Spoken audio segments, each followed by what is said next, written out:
Paz do Senhor, irmãos, mais uma vez, bom dia, sejam todos bem-vindos aqui à casa do Senhor.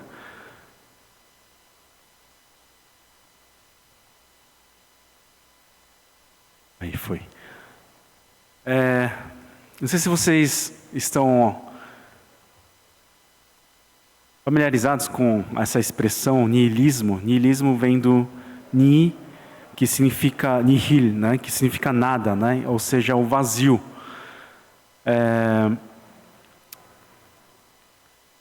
Entre os filósofos, né? Tem os ateus, né? Mas os ateus são considerados, entre os filósofos, tá? São considerados como se fossem, digamos, de um nível mais baixo, assim. Porque tem os nihilistas, né? E os nihilistas, dentre esses tem Nietzsche, Schopenhauer, né? Entre os mais famosos, tal. Tem outros também, mas o nihilismo ele fala sobre uma postura, né? Mais do que uma, digamos assim, uma doutrina e princípios fixos, mas uma atitude filosófica, né? E fala do vazio das coisas. Questionam se tem sentido ou propósito em algo. Então, uma das frases famosas do Nietzsche era Deus está morto. Quando ele estava dizendo que Deus está morto, ele não queria dizer que Deus morreu.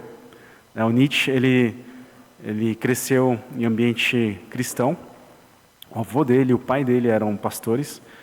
Mas quando ele olhava para a sociedade, ele via que a sociedade não vivia como se de fato acreditasse em Deus. Então, nesse sentido, ele diz isso, né? E é um questionamento, assim, e a postura que eles têm com relação a Deus, assim, não é uma negação, que nem os ateus, né, de que existe um Deus, né, que, aliás, em certo sentido, eu sou ateu também.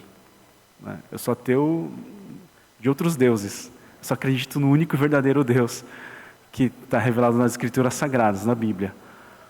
Mas o nihilista, ele até entende que existe uma divindade, um ser superior. Né? Porque, logicamente pensando, entre os seres, se tem seres que são superiores e inferiores, logicamente, necessariamente, vai ter um ser que vai ser superior a todos. Então, e que esse poderia ser chamado de Deus. Ou alguns outros nihilistas diriam que a religião ou a noção da divindade é algo fruto do pensamento humano.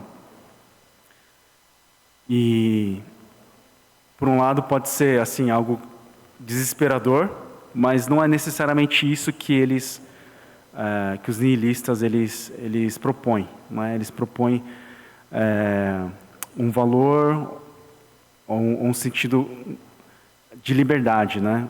Reconstruir valores a partir da liberdade, né? E eles questionam se há algo absoluto.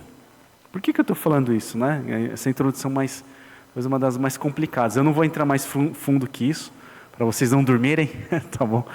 Mas por que eu estou falando isso? Porque o Deus que se revela a nós, através das Escrituras Sagradas, é um Deus superior, sim, é um Deus que criou os céus e a terra, é um Deus soberano, mas é um Deus pessoal, é um Deus que quer se relacionar conosco, é um Deus que intervém na história da humanidade, né? E é necessário que nós busquemos a Ele enquanto Ele pode se achar. Mas aí quando a gente busca Ele, quando a gente vai de encontro a Deus, o que a gente entende, o que a gente percebe é que, na verdade, Ele vem ao nosso encontro primeiro. Hoje, o presbítero Jorge, ele leu sobre a passagem de Lucas, em que os discípulos, eles estão indo de um lugar para o outro, né, atravessando o mar, atravessando esse lago enorme, né, que é considerado um mar, e eles encontram um vendaval, né? E o primeiro ponto que eu queria trazer alguns pontos, né, de modo bem breve, é que antes do vendaval os discípulos estavam obedecendo a Jesus, né? Ou seja, eles estavam atravessando o mar em obediência a Jesus. Eles não estavam desobedecendo a Jesus. E nesse momento, eles enfrentam um grande vendaval. Jesus ele disse expressamente no versículo 22, vamos para o outro lado do lago. E eles estavam atravessando. E no meio disso, é algo que é um fenômeno que acontece lá. Parece que está tudo calmo, uma bonança, mas o vendaval ele vem, ele surpreende os navegantes. É algo que poderia acontecer em qualquer ocasião. E eles enfrentam esse grande vendaval. E quando eles enfrentam esse grande vendaval, entre os discípulos tinham pescadores que já conheciam muito bem aquela região. Pessoal que sabia navegar, que conhecia aquela região, mas eles temem a morte. Eles tentam fazer alguma coisa lá, mas eles temem a morte. E aí o que acontece? Quem que estava presente no barco? Jesus estava presente no barco.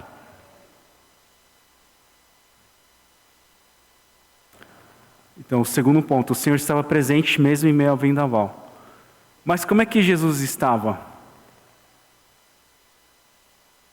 Isso mesmo, ele estava dormindo. Jesus estava cansado. E eu acho formidável essa passagem, porque ao mesmo tempo mostra a humanidade de Jesus.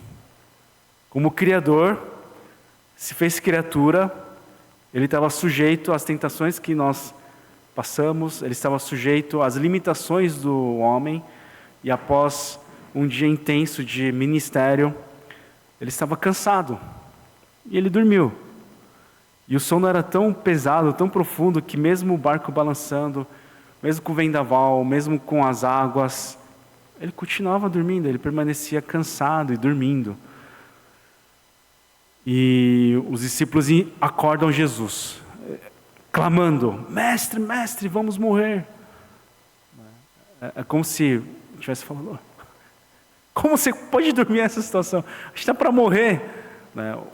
Lembrando que eram pescadores, né? Eles já estavam acostumados com aquela região. Então, se eles estavam com medo, é porque o negócio estava feio. Era algo assim que para eles sentiram a iminência do perigo da morte. Então, eles acordam a Jesus.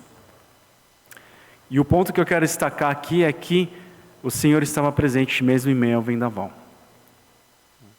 Então, primeiro, os discípulos estavam obedecendo a Jesus quando enfrentaram uma adversidade.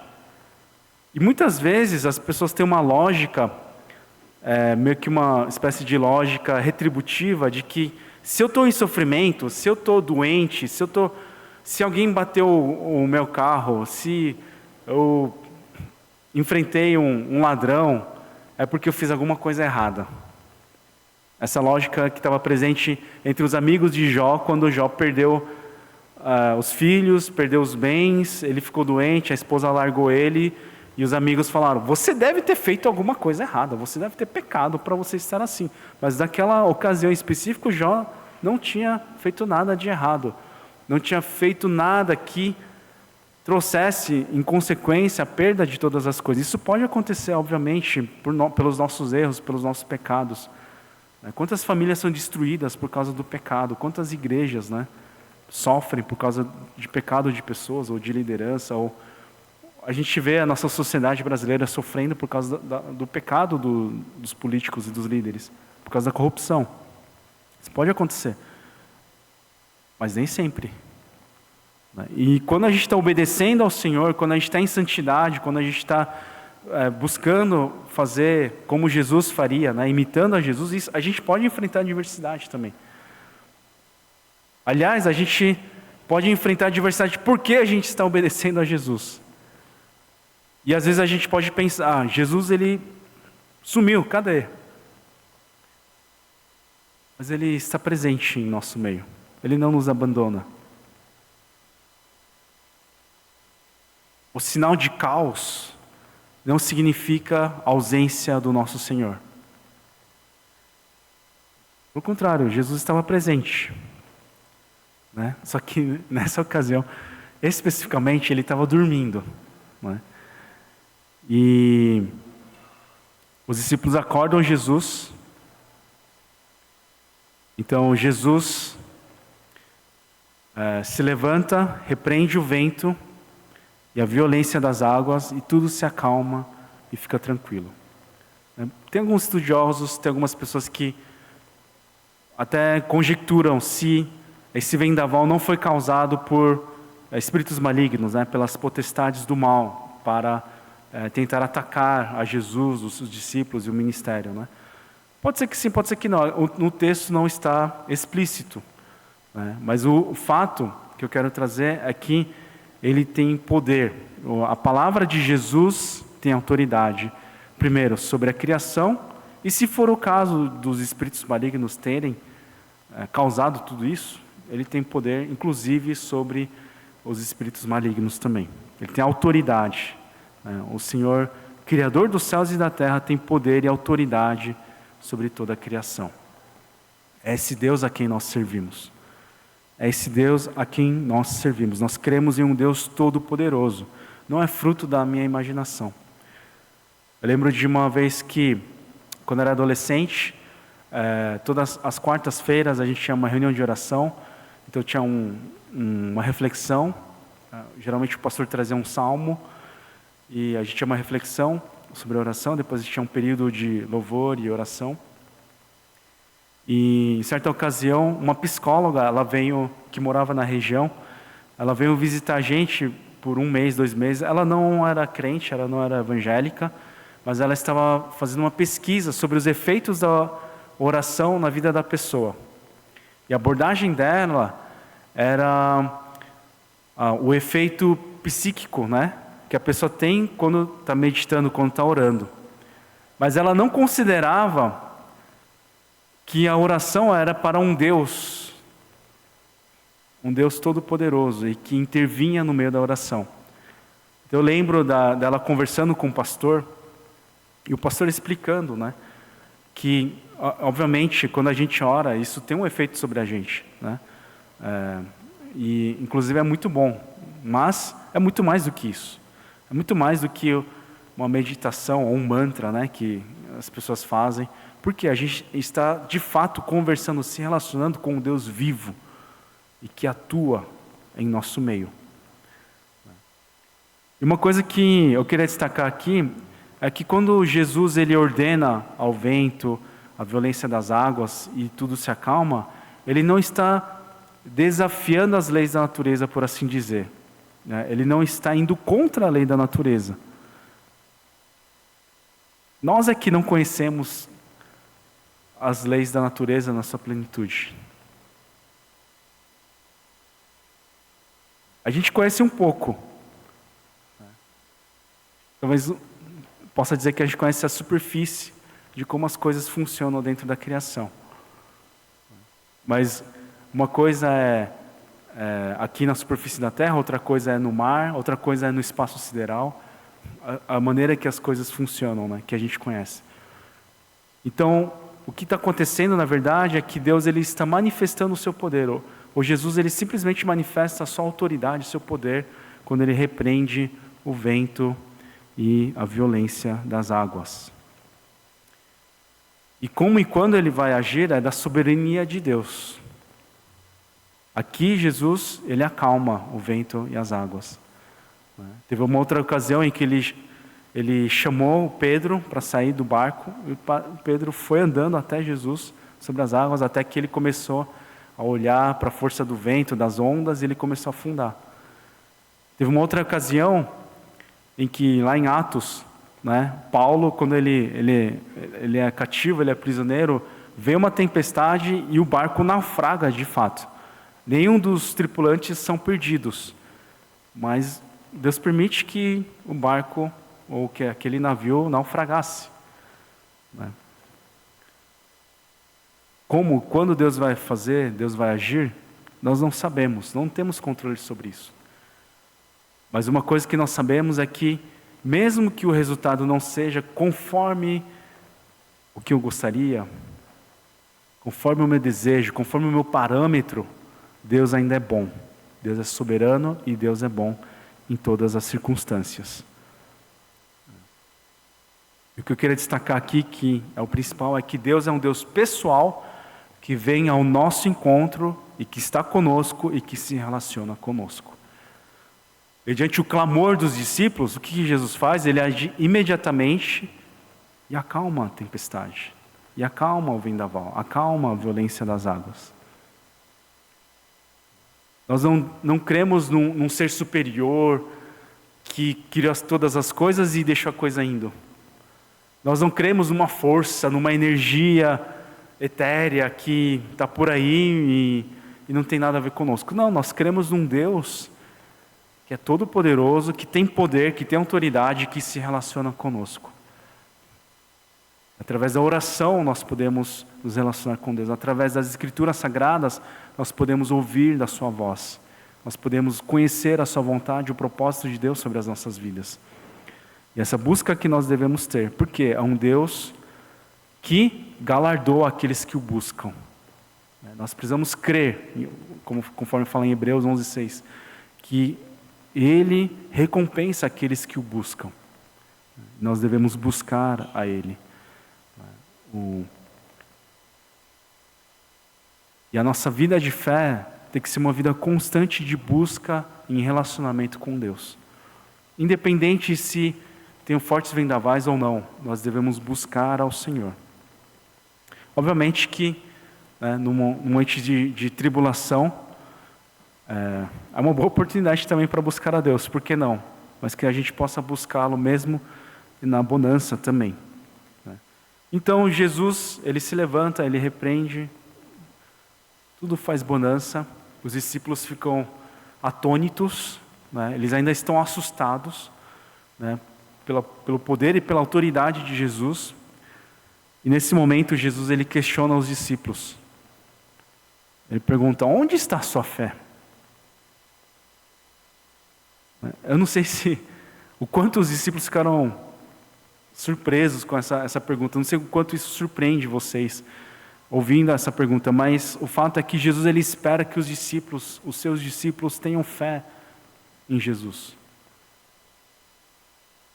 Eu até diria que se tem uma exigência de Deus, da nossa parte, é que a gente creia no Senhor, que a gente confie no Senhor. Inclusive a salvação, nós somos salvos pela graça, Efésios 2, Nós somos salvos pela graça mediante a fé. Porque Deus amou o mundo de tal maneira para que todo que nele crer não pereça, não morra, mas tenha a vida eterna. Mas a todos quanto o receberam, deu-lhes o poder de se tornarem filhos de Deus, a saber, aos que creem no seu nome. Aos que creem no seu nome. A fé é muito importante, nós sabermos que Deus é Deus, nós confiarmos em Deus, na sua soberania, no seu amor, na sua justiça, na sua bondade. Nós vivemos conforme isso, é extremamente importante. Como é que o pecado entrou no mundo? A serpente jogou verde na mulher e colheu maduro, Foi isso mesmo que Deus disse? Para não comer do fruto da árvore do conhecimento do bem e do mal? Aí a mulher, ela até acrescenta, falou para não comer nem tocar, que Deus não tinha falado de tocar, mas ela acrescenta até. E aí o que a serpente faz? Certamente não morrereis. Ela semeia dúvida, desconfiança. E aí o pecado entra no mundo. E o que o Senhor espera de nós é que creamos nele, que confiemos na tua palavra, na autoridade da sua palavra. É isso que o Senhor espera de nós. Então, dito tudo isso, queria trazer uma aplicação para nós, que é aprender a desfrutar da presença do Senhor, mesmo em meio à adversidade. Irmãos, isso é tão importante, tão necessário, a gente aprender a desfrutar da doce presença do Senhor. O que é necessário para desfrutar da presença do Senhor? Primeiro, saber que Ele está presente. Em meios carismáticos, nas igrejas carismáticas, quando começa o culto, costuma-se orar: Senhor, vem até nós, Mas o Senhor já está presente entre nós, Ele é onipresente e Ele está presente. E o pessoal até usa o versículo, Onde 2 ou 3 estiverem reunidos em meu nome, ali estarei, né? Promessa de Jesus. Na verdade, o contexto dessa promessa de Jesus de que ele estaria presente, onde 2 ou 3 estivessem no nome dele, é um contexto de disciplina. Não é um contexto de adoração, né? Mas não tem problema usar no contexto de adoração. O fato é que o Senhor está presente, até mesmo num momento de disciplina muito desagradável. Então, o que a gente precisa é entender que Ele está presente, né? A minha esposa, ela falava assim, né? Você me deixa sozinho com as crianças. Eu falava, não, Deus está com você. Ela mordia de raiva, né? Mas isso é verdade, a gente não está sozinho. Pode ser que você se sinta sozinho, como muitas vezes eu me sinto, ou eu me senti. Eu posso sentir no ministério. O ministério pastoral, apesar de sempre estar com pessoas, lidar com pessoas, ela é um pouco solitária. Às vezes vocês, mesmo numa metrópole, vocês podem se sentir muito sozinhos. Pode ser que eu esteja no meio de uma multidão, no metrô, ou na praça, na avenida, ou com os funcionários, os colaboradores da sua empresa, ou com outras pessoas no seu trabalho, mas você se sinta só. É muito importante nós lembrarmos, nós entendermos que Deus está conosco. Deus está presente na nossa vida. Uma vez que nós cremos em Jesus como Senhor e Salvador, Ele não nos abandona. Então, para desfrutar da presença do Senhor, eu preciso entender que Ele está presente. Para desfrutar da presença do Senhor, eu preciso entender que Deus é bom em todas as circunstâncias. Em todas as circunstâncias. Então, mesmo quando eu estou sofrendo alguma adversidade, mesmo quando eu estou em doença, mesmo quando eu estou sofrendo uma injustiça, né? Ou os meus filhos estão sofrendo injustiça, eu até tolero a injustiça sobre a minha vida, mas sobre os meus filhos, nossa, é difícil. É muito difícil tolerar isso. Mas mesmo nesses momentos eu preciso entender que Deus é bom. Mesmo nesses momentos eu preciso entender que Deus é bom. E eu preciso buscar a face do Senhor. Buscar a intimidade com Deus. Parar para ouvir a voz de Deus. O que Deus tem para falar para mim nesse momento. E até um momento de maldição ele pode se transformar em bênção. Quando Deus manifesta o seu poder. Os discípulos estavam na iminência do perigo da morte. Mas ao invés de morrerem, ao invés de perderem os seus colegas, seus amigos, eles viram a manifestação do poder de Deus. Eles viram a glória de Jesus. Eles reconheceram a autoridade da palavra de Jesus. E ficaram assustados sobre esse que tem autoridade e poder até sobre a criação. Eles disseram, quem é este que até os ventos e as águas dá ordens e eles lhe obedecem? Foi um momento em que eles conheceram um pouco mais ao Senhor, ao Deus Filho. Então nós precisamos aprender a desfrutar da presença do Senhor, a ter paz no caos. E é tão importante nós desfrutarmos do Senhor. Em Filipenses fala, para apresentarmos a Deus as nossas petições com súplicas e ações de graças. E a paz de Cristo, que excede todo o entendimento, guardará os vossos corações. Essa é uma outra maneira de desfrutarmos da presença do Senhor. Uma coisa que estava conversando com um mentor meu, um pastor lá de Vinhedo, falava assim, Dani, o ministério não é da sua responsabilidade, o ministério é de Deus. Você tem responsabilidades no ministério, mas você não pode querer controlar as coisas. Eu acho que isso se aplica na nossa vida, isso se aplica na educação dos nossos filhos, ao cuidar da empresa ou do seu trabalho. Óbvio que isso não é um convite a sermos irresponsáveis, pelo contrário. Nós temos responsabilidades, mas não precisa querer controlar todas as coisas. Como é que você vai controlar o vendaval, a tempestade, ou a economia, né? Por exemplo, do Brasil ou, né, no âmbito mundial? Como é que a gente poderia imaginar que ia ter tantas guerras, né? Que iam afetar a nossa economia aqui no hemisfério sul, na América do Sul, algo que está acontecendo lá no Oriente Médio ou lá na Europa, né? A gente não tem controle sobre as coisas. Então descansa, porque não tem o que você fazer sobre isso. E se tem algo que você pode fazer sobre, então faz. Mas faz descansando o seu coração no Senhor. O que é da sua responsabilidade, faça bem. Faça e faça muito bem. Seja as suas tarefas, seja compartilhar com as pessoas, conversar com as pessoas. Os meus filhos, eles estão participando num torneio de futebol das igrejas, né? Das igrejas coreanas. Eles convidaram a nossa igreja a participar, mas infelizmente a gente não tem time, né? É um torneio infanto-juvenil, então até a categoria sub-17. Mas se a gente tiver time, a gente pode participar também. Aí uma igreja lá do Bom Retiro convidou meu filho para jogar, e aí no primeiro jogo foi um desastre, assim.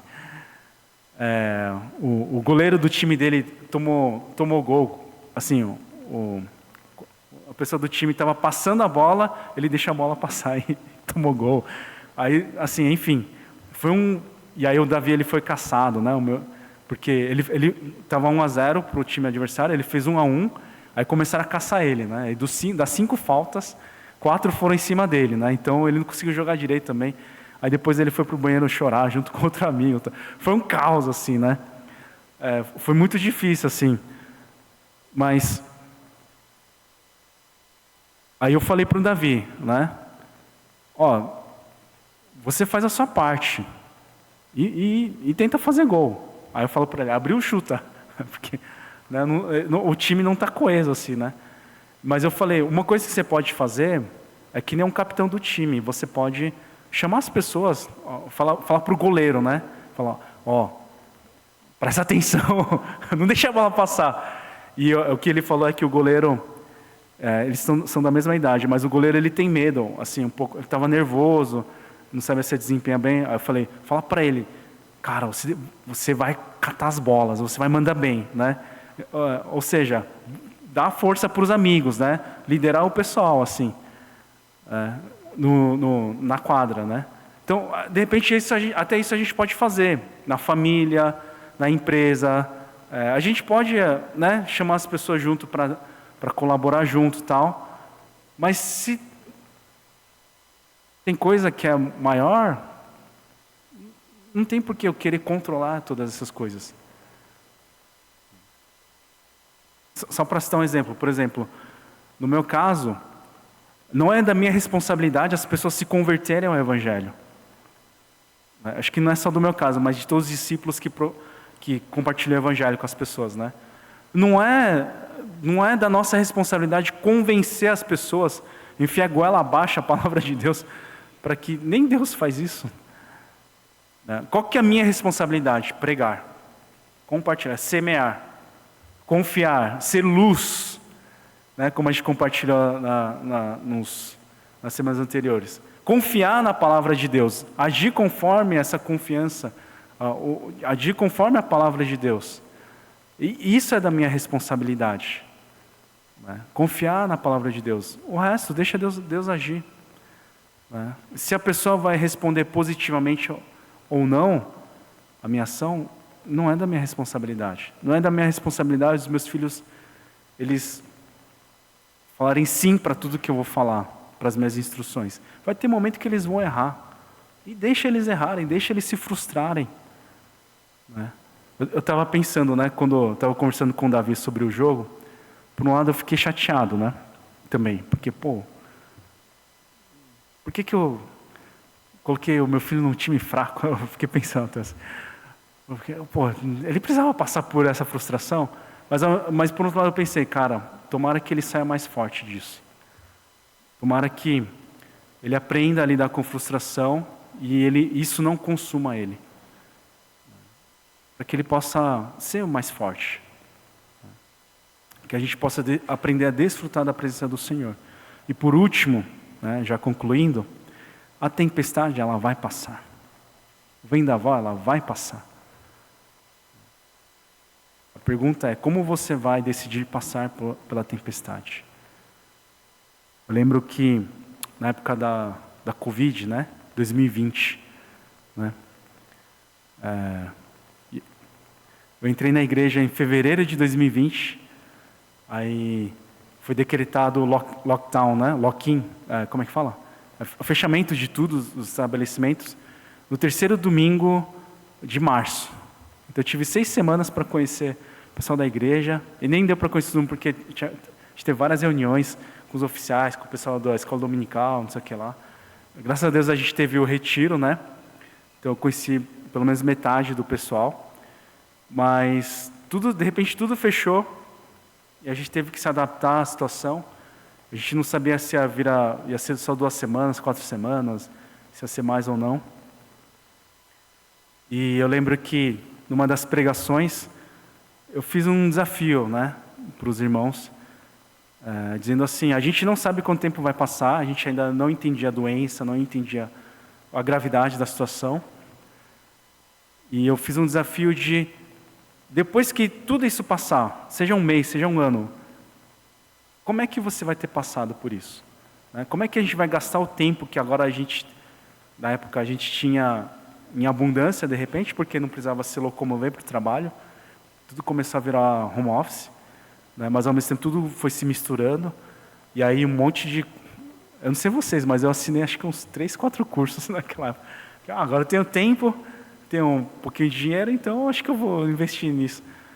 Mas eu fiz esse desafio, eu lancei esse desafio. Como é que a nossa igreja, e como é que cada pessoa vai passar por isso? Aí na segunda-feira, o então diácono Vitor mandou mensagem: pastor, realmente a gente tem que fazer alguma coisa sobre isso. Ele estava se referindo à escola dominical, ao ministério infantil. Aí eu fui desafiado pelo Vitor, né? Pelo Vivi. Eita, a gente tem que fazer alguma coisa, mas eu não sei o que fazer, eu não tenho ideia, assim. Eu estava conhecendo as pessoas, a gente tinha acabado de montar uma equipe para o ministério infantil. E aí foi estava chegando a Páscoa, eu estava nesse dilema, orando e tal. Aí a Meá, ela mandou mensagem falando: eu queria contar uma história de Páscoa para algumas crianças. Aí a gente fez um vídeo call no Insta, nem sabia que dava para fazer isso. Na época tinha limite de 4 contas, né, para entrar nesse vídeo call. Aí entrou a família da Meá, minha família, mais 2 famílias. E tinha um livro que, quando abria assim, era um pop-up, assim, né, que subia as figuras, e ela contou a história da Páscoa. Assim, não deu nem 10 minutos, acho que foi uns 7 minutos. Ela orou e todo mundo falou tchau, tal, saudades, tal, aquela coisa toda. Aí fechou, aí veio um insight: nossa, é isso. A gente pode usar isso. Então, resumindo, né, tornando a história longa curta, a gente usou o material do Pense Laranja, que já vem com todo o roteiro e tudo mais. A gente foi falando com as pessoas, algumas pessoas se voluntariaram para contar historinhas. Então, a gente fazia rodízio entre 6 pessoas, 6 famílias, 6 pessoas. Contava a história da semana, e a gente lançava às 9 horas no domingo, e às 10 a gente tinha um encontro no Zoom com as professoras, né? Aí estava a professora Cris, a Tati e a Anaquan, na época. Então, aí dividia em 3 turmas, e as crianças, depois de assistir a história, elas entravam, né? Se vocês quiserem assistir esses vídeos, tem no IPC Live, né? IPC Live, né? Aí tem um canal que tem o nosso logo. Aí, se vocês entrarem lá, dá para ver. E pela graça de Deus, a gente fez uma EBF online. Não sei se alguns lembram. Um dia eu vou mostrar essas fotos. Eu podia ter preparado aqui, né? Eu não pensei em preparar as fotos. Mas dá para ver os nossos adolescentes pequenininhos, assim, sabe? Com carinha de bebê, assim. E aí a gente foi fazendo. E, nossa igreja é pequena, né? Com muita dificuldade. A gente teve que ir atrás dos equipamentos, teve que ir atrás de aprender como é que fazer transmissão online.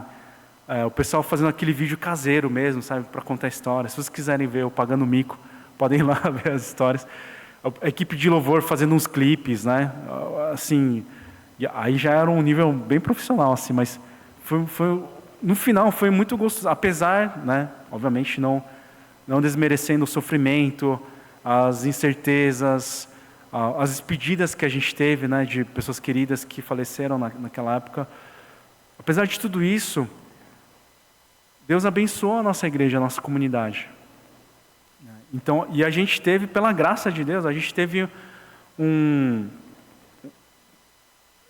acho que pode dizer meio que um avivamento no Ministério Infantil, né? E que isso foi, inclusive, trazendo famílias também, o Ministério de Adolescentes também, que a gente reiniciou, né? Após a pandemia, praticamente a gente reiniciou e Deus tem abençoado, né? E isso tudo no meio à diversidade, em meio a várias incertezas econômicas, incertezas políticas e assim por diante. Então, o meu desejo é que, através do sofrimento, através do vendaval e da violência das águas, a gente possa encontrar o Senhor. A gente possa ter um encontro profundo com o Senhor e enxergar a revelação divina. Que a gente possa não ser enfraquecido, mas ser fortalecido. Que ao invés da gente se afastar de Deus, que a gente possa se aproximar de Deus. Que a gente possa sair desse processo amando mais Jesus. Deus nos abençoe. Vamos baixar nossas cabeças. Fala com Deus agora neste momento. Se você tem enfrentado alguma adversidade, coloca isso diante do Senhor. Depois, se você quiser uma oração sobre isso, especificamente, estou à disposição. Nós podemos conversar na hora do almoço ou depois do almoço. E se você lembra de alguém que está passando por adversidade, ore por essa pessoa. Interceda por essa pessoa também.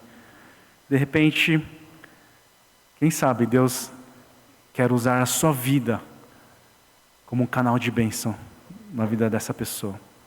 Como a voz, como mensageiro da voz de Deus, da voz que tem autoridade e poder sobre a criação e sobre a adversidade. Oremos.